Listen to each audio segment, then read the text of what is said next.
con noi non è stato concordato l'aumento dell'IRAP, l'abbiamo letto sui giornali, l'abbiamo letto nei comunicati stampa. Zaia, la Lega ci hanno detto che non era trattabile, che non era discutibile, così era, così rimaneva, e quindi non siamo d'accordo e quindi non lo voteremo. Resta il grande gelo nel centrodestra veneto attorno all'aumento dell'IRAP, con Forza Italia che marca e rimarca la differenza nel giorno in cui a Padova si segnano delle new entry a livello locale, quanto basta per rilanciare il progetto Forza Nord e insinuarsi nelle divisioni interne al Carroccio. Nella stessa Lega, non l'abbiamo detto noi, nella stessa Lega qualcuno dice che la questione settentrionale viene dimenticata, che quel partito non si occupa più del territorio del Nord.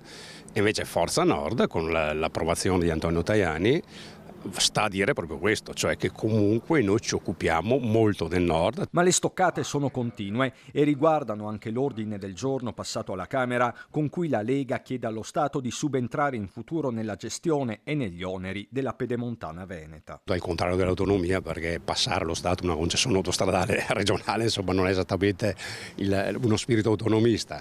Dopo c'è un problema che la pedemontana ha avuto due contratti capestro, uno peggio dell'altro, e quindi costa un'ira di Dio ai cittadini veneti. Insomma, sul tema la posizione si avvicina, quasi si sovrappone a quella di 5 Stelle e Partito Democratico. Legittimo chiedersi se Forza Italia a Venezia sia dentro o fuori la maggioranza. Siamo fuori dalla giunta per volontà di Luca Zaia, e quindi non è che noi non siamo né dentro né fuori la maggioranza, noi abbiamo semplicemente sempre votato a favore senza nulla chiedere in cambio. Nel pomeriggio Alberto Villanova, capogruppo della Lega, si chiede se Tosi parli a titolo personale. In Consiglio regionale i suoi rappresentanti cercano costantemente un accordo con la Lega, mentre lui oggi spara a zero, attacca Villanova, che parla di una Forza Italia ambigua sull'autonomia, citando il presidente della Calabria Occhiuto. A Padova c'è anche Maurizio Gasparri, che parte dalla recente pronuncia della Consulta. Non si può non tener conto delle osservazioni della Corte Costituzionale, della necessità di una riforma che dia le risposte che il Nord giustamente chiede da molto tempo, ma che garantisca un equilibrio generale. Gasparri, che con toni morbidi recita il requiem per il terzo mandato, anche qui scavando un ulteriore solco con gli alleati. Noi abbiamo una linea